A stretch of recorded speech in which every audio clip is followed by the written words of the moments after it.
everybody, welcome back to my channel, and welcome if you're new. My name is Talisha, and if you love homemaking and hanging out with a friend and just, visiting once in a while for cleaning motivation, I'm your girl. I love to throw together easy, healthy, and delicious meals as well, and I've taken quite a break lately, so I'm excited to get back into this video today. So if that sort of content is something that you would love to see more of, please consider subscribing and coming back, and maybe turn on your notifications bell so that you don't miss my upcoming videos. So today's video is one of my absolute all-time favorite comfort foods. I have been really sick for the last 8 weeks, and so I have not been cooking quite as much. I have not been able to make any videos. I have not been really able to do a whole lot of anything, honestly. Cleaning has been sparse, and just even getting out of bed has been a struggle a lot of days. So I just haven't been doing anything that is worth sharing. So I'm really, really happy and grateful and excited to get into this one today. Now, forgive me for this angle. I did not realize until I was completely done filming this video and got started editing that my 47 chins were going to make an appearance through so many of these shots today. So you're welcome. It's real life around here. I, could throw on a turtleneck for every single video, but somehow one of those chins would still be popping out, I promise you. So I'm not going to pretend around here. It's just what it is. I've actually gained quite a bit of weight during this sickness, and I'm kind of grateful for it. A little bit of backstory. I had gotten a little bit on the, I'll never use the word skinny side. How would you say? Maybe just frail and weak. I'd gotten kind of frail and weak, and so I could kind of stand to put on a few pounds. So anyway, that's neither here nor there. Chins will be making an appearance. That's all you need to know. So I'm over it. Initially, I was completely mortified and horrified with myself, but then I thought, you know what? Who doesn't have that happen when they put their chin down to their chest? And I'm not paying attention to stuff like that. Anyway, I want to share this recipe with you today. That's the important thing. And I'm going to get my brain out of that right now. So I am making what I call a stuffed peppers soup. Today it turned out more of a stew consistency because, as you'll see at the end of the video, I made this pretty early this morning. It was like 9:30, 10 o'clock when I got started. And so it had plenty of time to sit, and it has rice in it. So, the longer rice sits, the creamier it gets. So it's almost this kind of like risotto texture once it's done. I used Calrose rice today, which is kind of a new one for me. I tried it out on the recommendation of Tiffany over at Charlotte Grove Farmhouse, and I really like it. I don't know how to cook it properly to where it turns out like it's supposed to be more of a sticky rice, I think. So like in this recipe, it totally did not matter whatever kind of rice you have on hand is the best kind. I just wouldn't worry about that at all. But all that to say, it did soak up quite a bit of the liquid and ended up being a really thick, kind of a thick chili consistency at the end, which I adore. I love this soup, whether it's brothy or thick. So it's all about those classic comforting flavors. So I got started by just preheating that pot a little bit with just a tiny bit of olive oil. And you can see after I chopped the peppers and onions, I like them chopped pretty rustic, pretty big, because I don't want them to fall apart in the soup. I technically needed one more green bell pepper, or I could have used a red bell pepper, either one. Any color bell pepper works beautifully in this recipe, but I like to leave them big and chunky so that as they cook, they don't completely cook down and get lost in the soup. I want to be able to taste them. And I also have one child who throughout the years would prefer to pick them out. He didn't mind the flavor of them being in there, but he just didn't want to chew them up. So But he's not here. He's in the Air Force now, so I could make it any way that I want. But I love having them big like that. I love to have that flavor more pronounced because it reminds me more of the actual stuffed peppers. This is like a deconstructed version of stuffed bell peppers. So to the pot then, after I just kind of got those going and kind of warming through, I went ahead and added my beef. This is from the cow that we purchased a couple months back. It is the best flavor. This meat is just the best quality. I'm so happy with this purchase that we made. I to this beef added just a little bit of fresh cracked pepper, about a tablespoon and a half of Jarlic, as Lauren Nicholson calls it. I thought that was funny because it's a jar of garlic, and it is so much more convenient for soups and stews and chili and things like that. Do you guys use that? Let me know down in the comments below. I think it's pretty common. My mom used it all the time growing up. Like I don't remember her ever having cloves of garlic, like fresh garlic, in our kitchen growing up. So I grew up using Jarlic, if you will, and I've just recently come back around to it because I saw Lauren Nicholson using it so often, and I was like, you know what, I'm going to revisit that because it is quite convenient, and I love garlic. I pretty much put garlic in every single thing. Now, I do have to say there is a distinct difference between Jarlic flavor and fresh garlic flavor. So if you are thinking about trying this, definitely kind of experiment with it, like kind of start slow. I definitely would not recommend it in place of fresh chopped or sliced garlic for something like, say you were going to make some sort of dipping sauce that is like fresh ginger and fresh garlic for an Asian spring roll dip or something like that. Like, definitely going to be a completely different flavor experience, not the same at all. So, but if you know things about cooking and flavors, you probably already know that. Pay no mind to what's happening here. I am blotting off the machinery oil that continually drips from our, what do you call this? Vent hood. I've probably mentioned it in previous videos, but it constantly leaks this machine grease, and I'm forever blotting it off, cleaning it up, but just now it dripped right onto my hand while I was stirring up the meat, and so I was thankful for that. It didn't drip into the food this time. It has done that on several occasions. So I have started when I remember to, and like I said, it's been a while since I've been cooking over here. I remembered today to grab a paper towel and line that screen and stick it back up there so that the grease will drop onto the paper towel. Anyway, back to what goes into this soup. At this point, I'm just letting the meat brown up with the onion and the green pepper, the garlic, and next is going to go in the beef bouillon. Now, I would typically have some sort of tomato base in this that is like either a can of crushed tomatoes or some diced tomatoes. Today, all I had in the pantry was tomato paste and tomato juice. So it was a rather large can of tomato juice, which worked out beautifully. It turned out absolutely delicious. So I would go ahead and just say go ahead and use whatever tomato product you have on hand. Probably like a 28-ounce can of crushed tomatoes would be absolutely perfect. And then you can adjust your liquid accordingly. But since today I had the tomato juice, I went ahead and used that. I fortified that tomato flavor a bit and thickened it up with a couple tablespoons of tomato paste. And let's see, what else did I do? I used, the beef bouillon.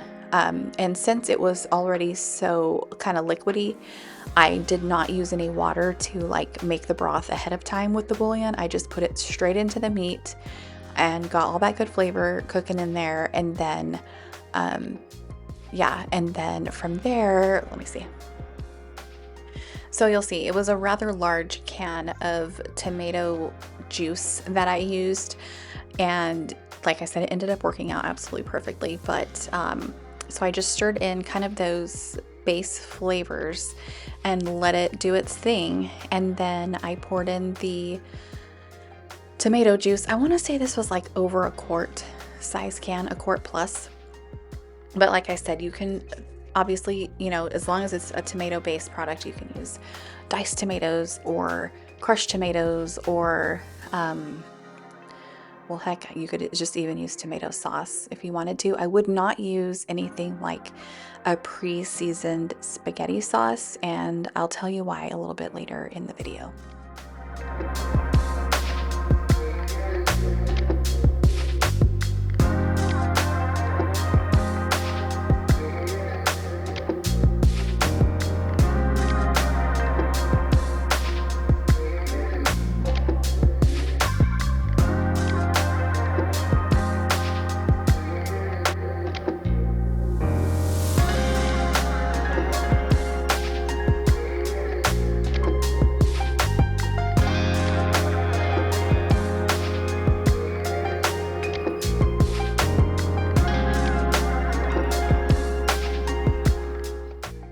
So I got that all stirred together, and I'll bring it up just to a light bubble, and then I'm going to go ahead and measure out about 3/4 of a cup of rice and just go ahead and put it right in there.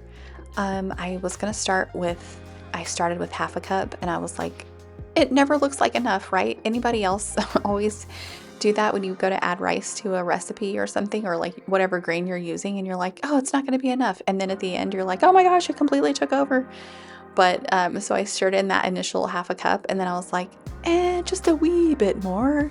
A little bit more can't hurt, right? And that's totally dependent upon like how thick you want your soup to be at the end.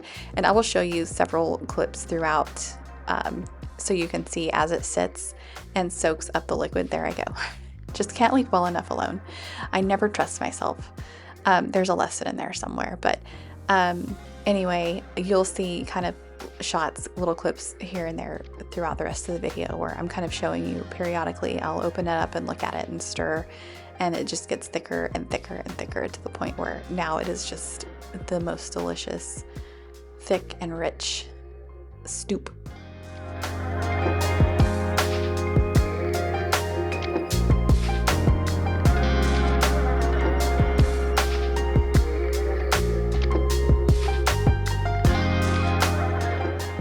Oh yeah, totally forgot the woozy. It needs about a tablespoon.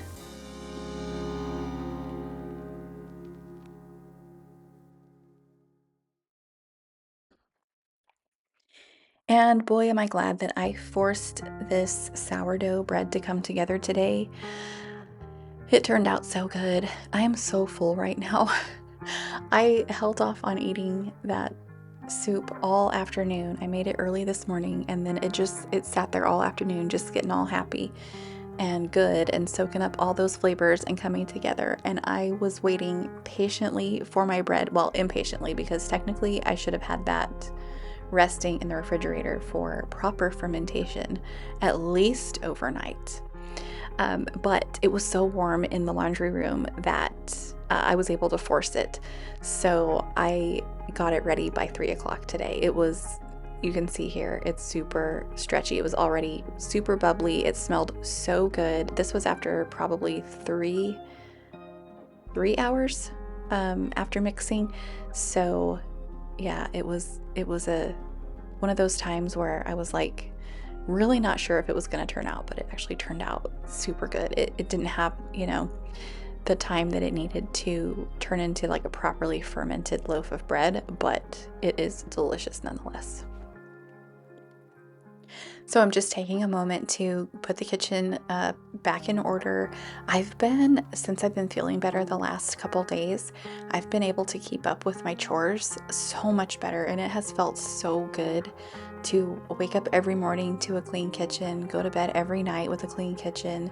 And now I say every night. It's been probably literally 4 or 5 days that I have been feeling well enough to tackle my chores and keep up with them, including the laundry. I've been pretty good about keeping the laundry washed and dried, but once again, back to kind of letting it pile up.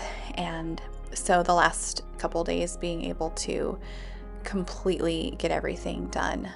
Right now I have a few loads tonight before I go to bed that I am committed to getting on hangers and put back in the dressers. But as far as like washing, drying, I have nothing. And that feels so, so good. I'm so grateful. It has been so hard for me to kind of just watch everything fall by the wayside. And, you know, the family has tried their hardest to keep up with stuff, but there's just no substitute for that dedicated person in the home that is always keeping an eye on things and always kind of, you know, putting the finishing touches on everything. I've just been feeling so grateful and so happy to be up and not having to take a nap midday and just feeling so much better.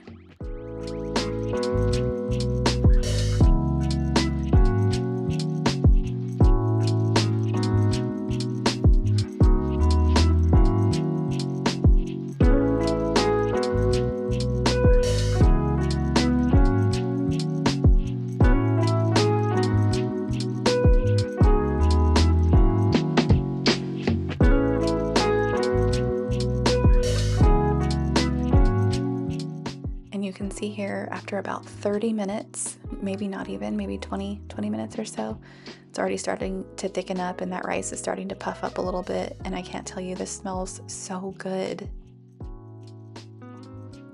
It's time for a little taste test. The rice is definitely not cooked through, but I always kind of like to taste and see how the flavors are coming along at this point. It smells delicious, and so tasting it, then I can see if I need to add any salt or pepper. In this particular recipe, those are the only seasonings that go in besides the Worcestershire sauce, and I don't even know if I said that right just now, and the tomato paste and the beef bouillon. I do not add anything else to this recipe, and the reason for that is because these flavors are just so classic. I don't want to muddle anything up with like making this turn into a marinara type flavor, like adding Italian seasoning, you know, oregano and thyme and anything like that would be an interruption to these classic, clean, rustic flavors. I want a really beefy, really clean tomato flavor in this, and anything else just is not the same. I cannot really explain that, but if you are a cook and if you understand what I'm saying, please back me up in the comments down below. Give me a thumbs up, something. Help a girl out. Like, there is really something to just leaving it alone and letting it be. Like making sure that it's properly salted so that all the flavors are there, and being able to taste that green pepper, being able to taste those onions, and letting the beef really shine but have just that classic tomato flavor. There's just really nothing like that. Those rustic classic flavors, that is what this meal is all about. And getting this bread together here, I was so pleased to see this so ready to go by 2 o'clock this afternoon. And so scoring it and getting it in the oven and having it ready to go by 3 o'clock, I was like, what miracle have I pulled off today? I always try to preheat my Dutch oven at 500 degrees for at least an hour. Again, today, breaking all the rules, I forced it a bit and preheated for about 45 minutes. And still, everything, it just turned out so good. I was just so thrilled to pull that off today.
Oh gosh, you guys, look at this. I threw this together with unfed starter.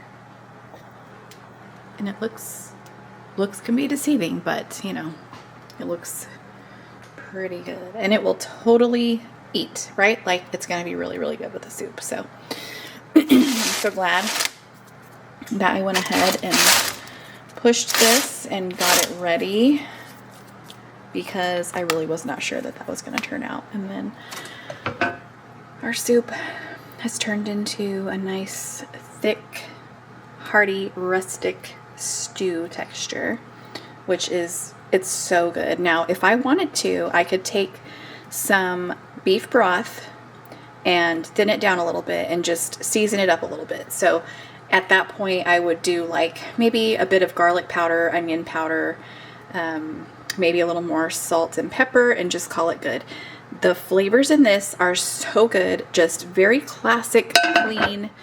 You seriously do not need anything else. I did not add oregano. I did not add anything. I mean, I didn't even add, at this point, it does not have any garlic powder, onion powder, anything. No spices other than salt and pepper. And you do like the Worcestershire sauce,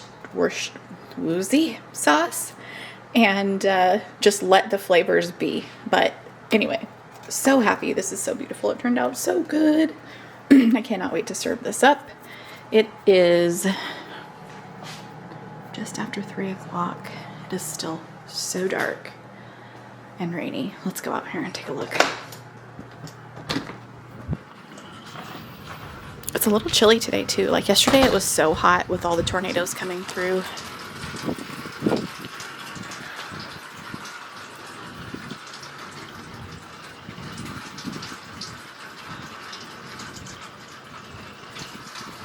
It's so beautiful. Our grass, we have the worst grass in the yard. I've complained about this. Worst grass in the yard. The worst grass. The worst yard in the whole neighborhood. Okay. Now what you see over there, the brown, that was just laid down, so it has not had a chance to do anything yet. But like, look, we have weeds. We have weeds. Our neighbors have the nicest, prettiest grass. We have weeds. And dead.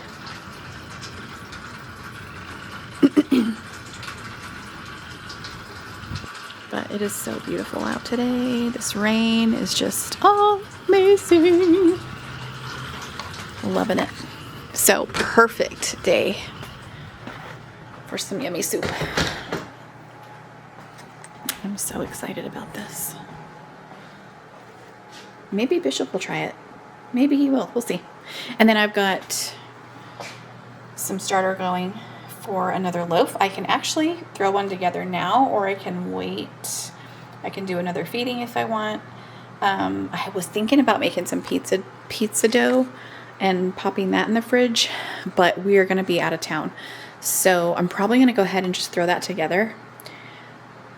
Yeah, maybe tonight, and then throw it in the fridge literally until we get back from Northwest Arkansas on Sunday. And then I will bake it on Sunday. We'll have another one of those, because we will eat all of this. No joke, we'll have all of this gone by probably tomorrow night. No, we'll be gone. Lauren might eat it. I don't know, but it's always a good idea to go ahead and throw one together and then let it sit in the fridge so it can do its thing, and it ferments, and it just gets so good. It gets a little bit more sour as it sits there, and it's easier on your belly. Like this one that I forced today will not be as easy on the gut. It didn't have time to really do its thing to kind of chew up all that gluten and lessen the impact on your digestive system. So it's still going to be delicious. I'm still looking forward to it. It's going to be perfect with our soup. Since we're breaking all the rules in the bread world today, I'm going to go ahead and cut this fresh from the oven. Look at these cute bowls. I've had these for years. My mom had these when we were teenagers, and I wanted to keep them, and now my kids love them and like absolutely freak out anytime I'm like, I think I might get rid of them. So it's definitely a family thing, but they're so cute.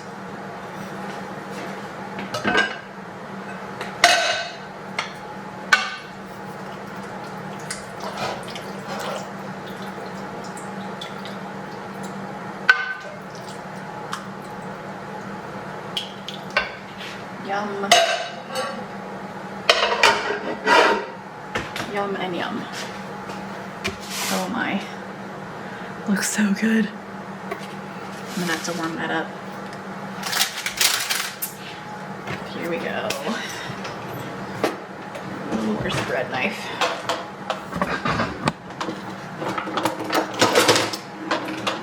There we are. Let's get back in here. And I'm gonna show you how I cut my sourdough. Typically, I like to go like this.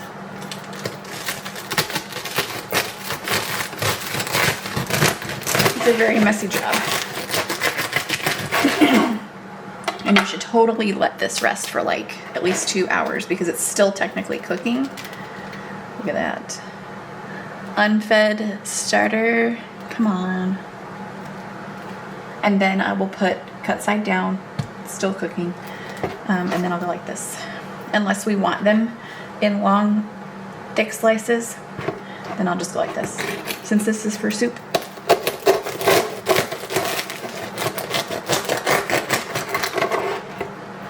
And then just continue to slice it this way.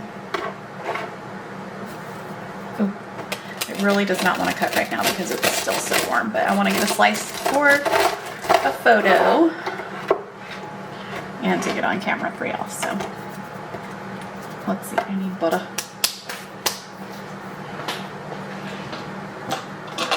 Must have butter.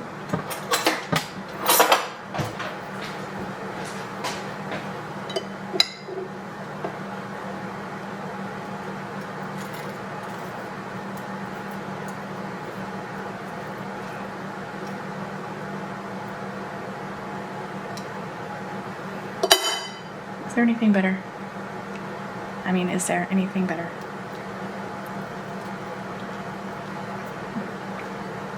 I had to. Oh my goodness.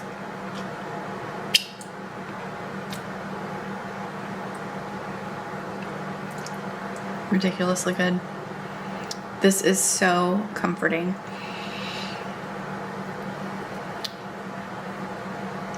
It's so good. This is just something that I came up with years and years ago that I've been making for my family, and it's a favorite. Ryan doesn't love the peppers, so he just kind of pushes them to the side and then eats everything else. But everybody else loves it. Well, Bishop doesn't like anything, but that doesn't count. So, but just one of those comfort meals that I've made for so many years that everybody loves. And I'm telling you, the flavors are there. It's just classic rustic, beefy, tomatoey, and then paired with this delicious homemade sourdough that I forced today. I'm so glad I did. I'm telling you right now, you can force your sourdough.